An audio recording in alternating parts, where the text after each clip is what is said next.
أعوذ بالله من الشيطان الرجيم بسم الله الرحمن الرحيم ترى كثيرا منهم يتولون الذين كفروا لبئس ما قدمت لهم أنفسهم أن سخط الله عليهم وفي العذاب هم خالدون۔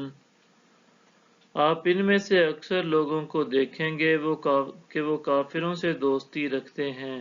کیا ہی بری چیز ہے جو انہوں نے اپنے لیے آگے بھیج رکھی ہے، یہ کہ اللہ ان پر ناراض ہو گیا اور وہ لوگ ہمیشہ عذاب ہی میں رہنے والے ہیں۔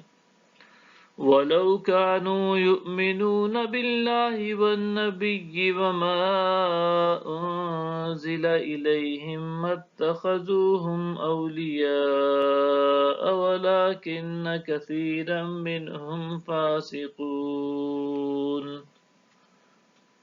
اور اگر وہ اللہ پر اور نبی پر اور اس پر جو ان کی طرف نازل کی گئی ہے ایمان لے آتے تو ان کو دوست نہ بناتے، لیکن ان میں سے اکثر لوگ نافرمان ہیں۔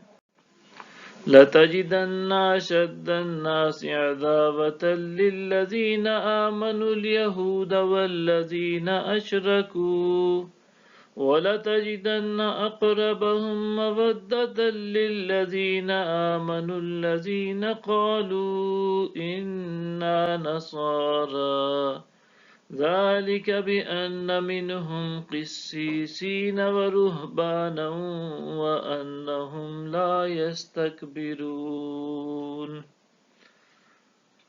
آپ یقیناً ایمان والوں کے حق میں بلحاظ عداوت سب لوگوں سے زیادہ سخت یہودیوں اور مشرکوں کو پائیں گے، اور آپ یقیناً ایمان والوں کے حق میں بلحاظ محبت سب سے قریب تر ان لوگوں کو پائیں گے جو کہتے ہیں بے شک ہم نصارہ ہیں، یہ اس لیے کہ ان میں علماء ہیں اور گوشہ نشین بھی ہیں اور وہ تکبر نہیں کرتے۔ صدق اللہ العظیم۔